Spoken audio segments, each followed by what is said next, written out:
ایسی 4 رکعات نماز جو دن میں پڑھی جاتی ہے، لیکن اس کے متعلق پاک نبی نے فرمایا کہ ایسے ہے گویا کہ تہجد کی 4 رکعت پڑھنے والا ہو،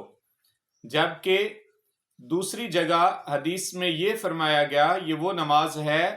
کہ اس پہ حضرت آدم علیہ السلام، حضرت نوح علیہ السلام، حضرت ابراہیم علیہ السلام، حضرت موسیٰ علیہ السلام اور حضرت عیسیٰ علیہ السلام نے بھی محافظت فرمائی ہے۔ وہ کون سی 4 رکعات نماز ہے اس کے متعلق ہم آج سنیں گے۔ آپ سے گزارش ہے ویڈیو کو مکمل سنیے، لائک اور دوستوں کے ساتھ شیئر ضرور کر دیجئے۔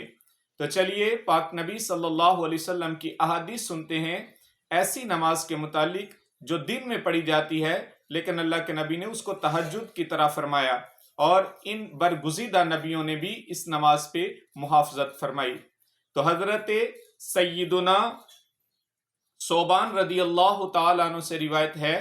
کہ دوپہر کے بعد نبی پاک صلی اللہ علیہ وسلم 4 رکعت پڑھنے کو محبوب رکھتے تھے۔ تو ام المومنین صدیقہ رضی اللہ تعالی عنہا نے پاک نبی صلی اللہ علیہ وسلم کی بارگاہ میں عرض کی کہ یا رسول اللہ صلی اللہ علیہ وسلم، میں دیکھتی ہوں کہ اس وقت میں حضور نماز پڑھنے کو محبوب رکھتے ہیں۔ تو نبی پاک صلی اللہ علیہ وسلم نے فرمایا کہ یہ وہ وقت ہے کہ اس وقت میں آسمان کے دروازے کھولے جاتے ہیں اور اللہ پاک مخلوق کی طرف نظر رحمت فرماتا ہے۔ اور پھر نبی پاک نے فرمایا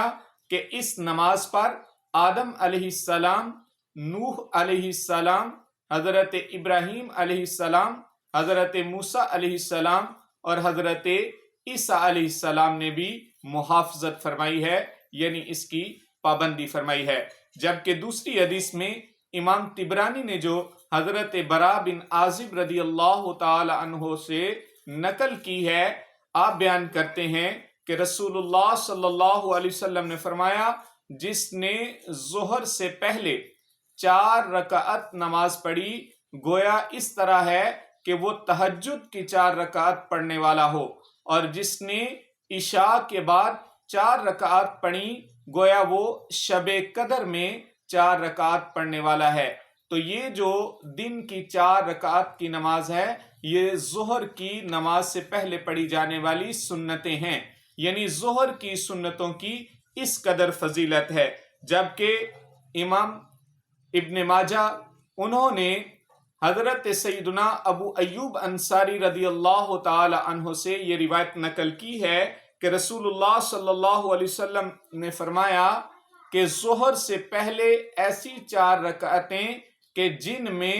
درمیان میں سلام نہ پھیرا جائے، یعنی 2 پہ سلام نہ پھیرا جائے، 4 رکعتیں ایک سلام کے ساتھ پڑھی جائیں، اللہ کے نبی صلی اللہ علیہ وسلم نے فرمایا کہ ان کے لیے